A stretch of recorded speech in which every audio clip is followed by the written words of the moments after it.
하나님의 사랑 결핍, 그러니까 하나님은 사랑이 넘치지만 그걸 느끼는 사람의 입장에서는 하나님 날 사랑하시나, 날 버리셨나 하는 이 사랑 결핍의 고비를 넘어가야 합니다.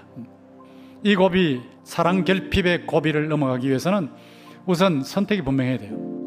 벨과 느보는 우리를 사랑하지 않습니다. 아까 무시무시한 신 보셨죠? 그냥 이렇게 벌이나 주고 화나 내고, 그리고 나중에는 우리를 불편하게 만들고 피곤하게 만들고 망가뜨리고. 그러나 하나님은 우리를 사랑하시는데 배에서 나무로부터 또 태에서 나무로부터 하나님께서 우리를 안으시고 업으셨다고 그랬어요. 뿐만 아니라 백발이 될 때까지, 노년이 될 때까지 그리 하겠다고 하시면서 내가 지었은즉 내가 업을 것이요 내가 품고 구하여 내리라, 이렇게 말씀하셨습니다.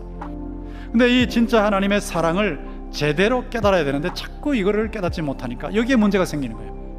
하나님이 사랑하시지 않아서 문제가 아니고 하나님의 사랑을 깨닫지 못해서 문제입니다.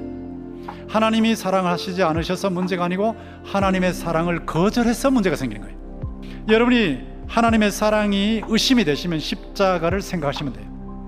십자가를 생각해 보시면 하나님께서 나를 사랑하시는구나 하는 것을 금방 아실 수 있습니다.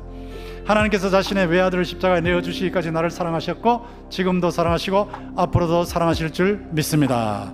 자, 이렇게 하나님의 사랑을 딱 붙잡고 하나님을 어려운 상황 속에서도 믿어야 된다. 이것이 중요한 것입니다. 하나님께서 이렇게 우리를 사랑하실 때 어떤 분으로 사랑하시냐, 5절부터 7절까지 보십시오. 너희가 나를 누구에게 비기며 누구와 짝하며 누구와 비교하여 서로 같다 하겠느냐. 하나님과 비교할 만한 존재가 어디 있느냐. 여호와 하나님은 어떤 누구도 손을 대지 못합니다. 어떤 누구도 건드리지 못합니다. 천지 만물과 인간을 창조하시고 운행하시고 완성하신 분이시기 때문에 누구도 건드리지 못하는 그 누구와도 그 무엇과도 비길 수 없는 유일한 참 신인 줄 믿습니다. 하나님이 얼마나 대단한 분이신지 인간 세포 하나만 나노 현미경으로 들여다봐도 하나님 앞에 무릎 꿇을 수밖에 없어요. 그 하나님이 여러분의 신음소리 다 듣고 계세요. 여러분의 머리칼까지 세시면서 정교하게 보호하시는 줄 믿습니다.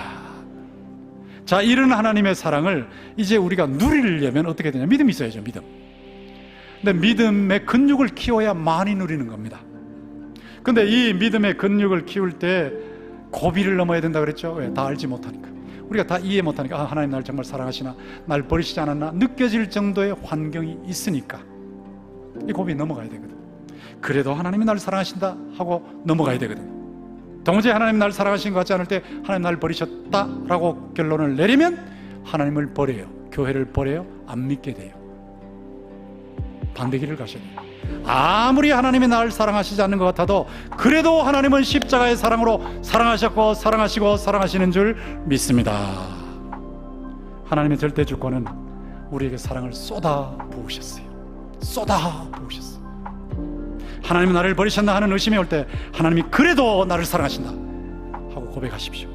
요람부터 무덤까지 안고 업고 구하여내시는 하나님의 사랑, 사랑의 하나님을 붙잡고 믿음의 근육을 강하게 하셔서 하나님의 생명과 하나님의 능력과 하나님의 축복을 풍성하게 누리시기를 주님의 이름으로 축원합니다.